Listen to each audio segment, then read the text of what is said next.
the order right there? Yeah, amazing, perfect. Perfect, good highlights, all right. I never change anything. And so you'll come back tomorrow then? Of course, I'll be here. Okay, fantastic. So with that promise, then let's get back to our top story of the day. The Los Angeles Lakers. They've been taking it slow with Luka Doncic this preseason. They're managing his workload after a long summer with Slovenia. Tonight, though, Luka Doncic is expected to hit the floor for the first time this preseason against Phoenix. And our Dave McMenamin is there ahead of tonight's matchup. So, Dave, how are the Lakers approaching the remainder of this preseason for Luka? Yeah, Malika, we're finally going to get to see Luka Doncic in a Lakers uniform tonight, but his minutes will be limited, and the plan is to play him in one more preseason game. It stands to reason if he hasn't played up to this point, he's not going to play tomorrow night in the second night of a back-to-back against his former team, the Dallas Mavericks. The Lakers have a home preseason game against the Sacramento Kings on Friday. Expect to see Luka then. Also tonight, there's going to be no Gabe Vincent, no Jackson Hayes, no Jared Vanderbilt. The Lakers are really looking to manage this final week in terms of trying to put the team in the best position to be ready a week from tonight on opening night against the Golden State Warriors. So some lineup experimentation. You will see Marcus Smart making his preseason debut tonight with the Lakers. He's going to be in the 20 to 25 minute range. And again, still very much a work in progress for this group as they try to get their best product on the court opening night against the Warriors. Hey, Dave, remember me? Your boy Perk. I want to ask you, look, have you talked to JJ? Because DeAndre Ayton is obviously playing, you know what I'm saying? What's his scheme of things as far as with him and Luka Doncic? Pick and roll, we're going to see a lot of action out of that tonight. Yeah, I mean, certainly you saw Ayton in the third preseason game over the weekend getting a lot of more opportunities in the short roll, in the pocket. He had 5 assists. He went 6 for 8 from the field. Many of those shot opportunities were coming, and the lights just went out on me, were coming right from that mid-range in the post. So honestly, we're going to see more of Ayton, and we got to see what he can do with the lob game with Luka Doncic attached to him. Perk, you just taking my job now? I just had to holler at my boy Dave. Thank you so much. We really appreciate the time. Thank you so much. Boban, you and Luka were teammates. I just wasn't expecting that. That tickled me, Perk. I love it. Please host tomorrow. What are your expectations, though? We know Perk wants to see the connection that he just asked Dave about. What are your expectations for Luka this season? I think expectation is really high, to be honest. And I know every big guy who play with Luka, he get paid after that for sure. And he play good, and like he's the guy who can help him to score, and of course he helped me a lot. That's why in these highlights I'm good. Will you be, Perk, Dave said that, I mean, obviously now we get to see these highlights, which is just like, this is heartwarming. Aww. This is stuff that we want to see. Look at this. Can they put like some sad music? Yeah, maybe some hearts all around, some hearts too. all over. The friendships that you've had. I mean, the one, Bobby and Toby, also one of our favorites here. I hate to turn from that to any sort of disappointment because that was so heartwarming, Perk. But Dave just said that we may not see Luka tomorrow because we're seeing him tonight, not playing on the second night of that back-to-back. Are you disappointed if you don't see him in the preseason against the Mavs? No, not really. But I'm going to be disappointed if I don't see some lobs to DeAndre Ayton today because Dave did just say, you know, in Game 3 for DeAndre Ayton in his preseason, he was great in the short roll. Well, Luka doesn't need him to be a short roller today. He needs him to be a dynamic roller. Excuse me. For the last couple of years, we've been waiting for Luka to basically win the MVP. Yeah. This is a guy who we thought was going to be an MVP.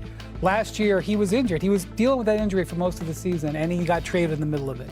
This year, he is in excellent condition, and because LeBron's injury, he is going to start with the keys, with the expectation that he delivers on a major way. Now, I'm not saying that's going to be MVP, but I would like to see Luka back in the conversation for the MVP. And if he is, the Lakers are going to be able to do something this season.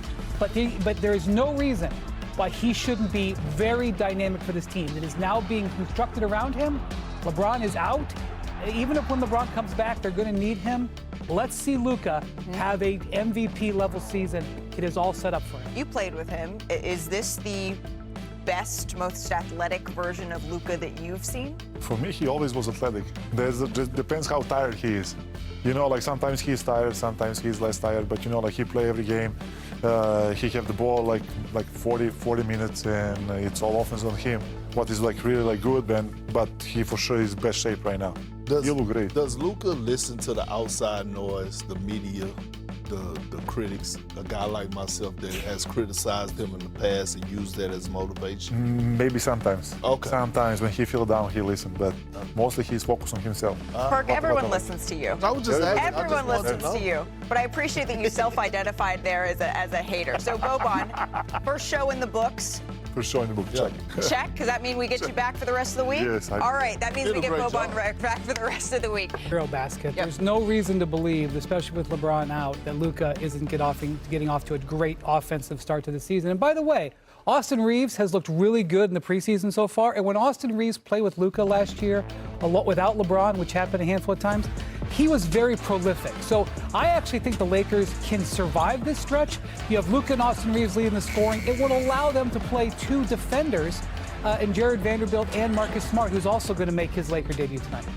You know, my grandpa always used to tell me, you know what I'm saying, well, put that in your pipe and smoke it, right? Well, the tobacco is there for Luka. Is he going to put it in his pipe? Is he going to smoke it? Why do I say that? Is because not only was LeBron monitoring the Lakers this offseason, Luka was doing the same, right, Wendy? You talked about how is he going to sign the contract extension.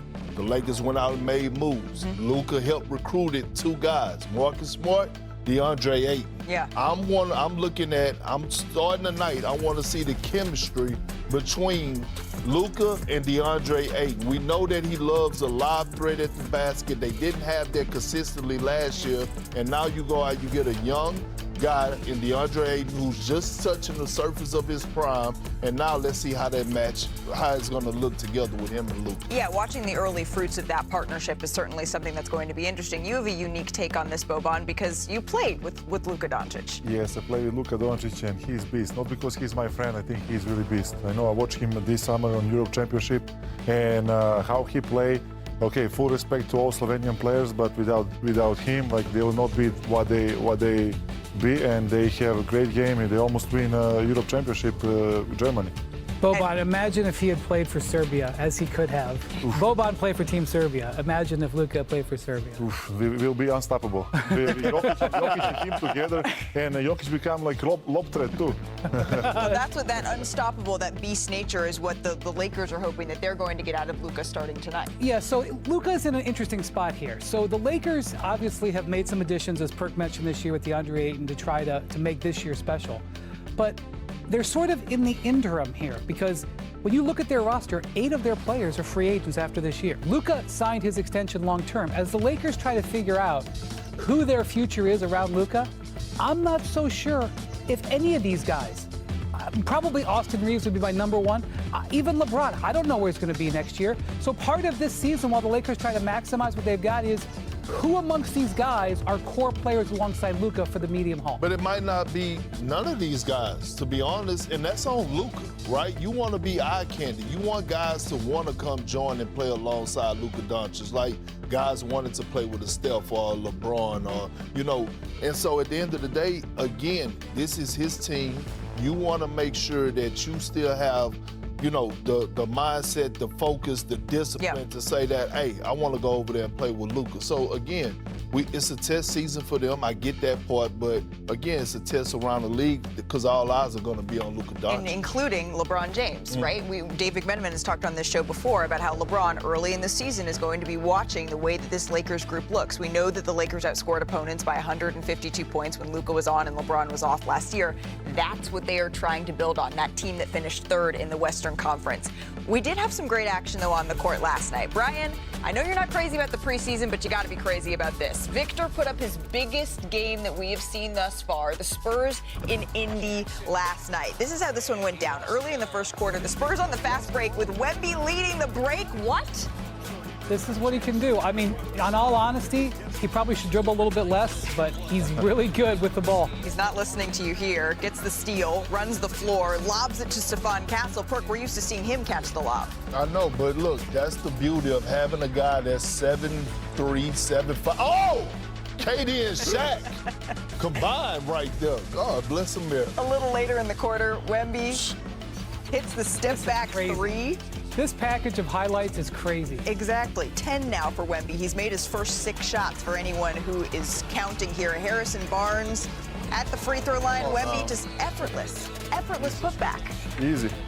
You could do that, right? I can do that. I can try to do that. 19 first half points for Victor Wembanyama. And as we mentioned earlier, there's not that many people that can do that flat-footed. Boban is one of them.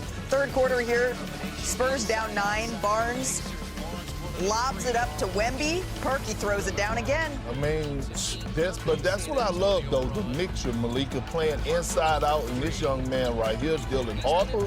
Jesus Christ.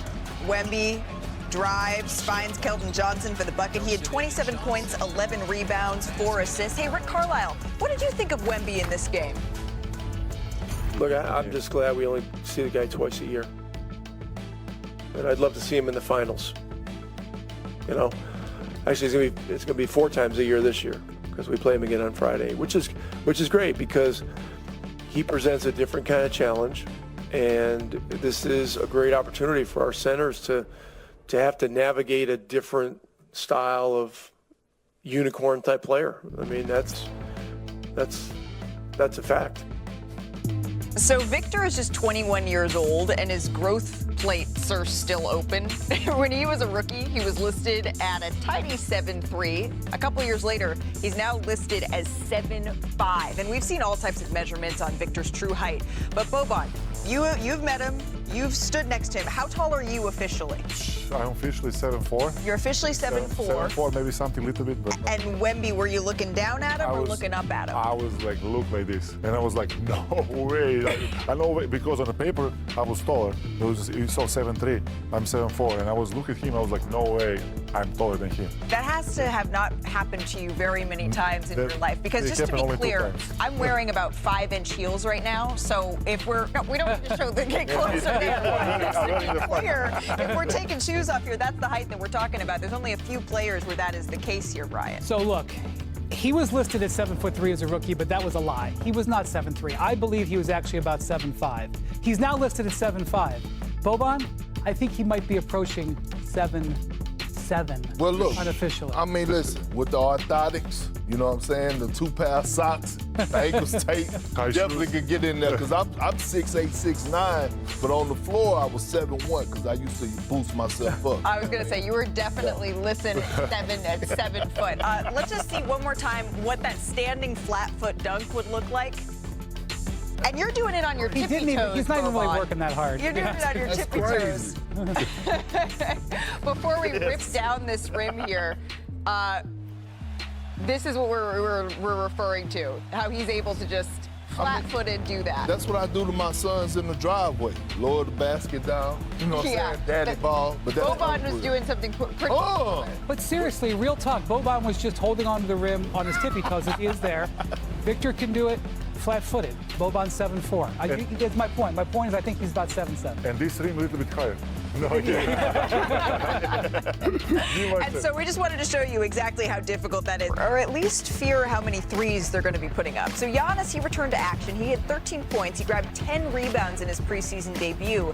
And the team continued to showcase their new offensive strategy, shoot a lot of threes. So the Bucks, they made 20 of 48 three-pointers. They had 9 different players attempt multiple threes in their win over the Chicago Bulls. Now the Bucks, they led the league in three-point percentage last season, but their volume was 20th. So even with that low rate, Giannis and his gravity make the Bucks offense go because over the last 5 seasons, no player has assisted on more threes than Giannis. So is that just a mirage in terms of threes, or is that going to be part of the Bucks' identity this season? Our Tim Legler caught up with Doc Rivers to discuss. Here they are in the Coach's Corner.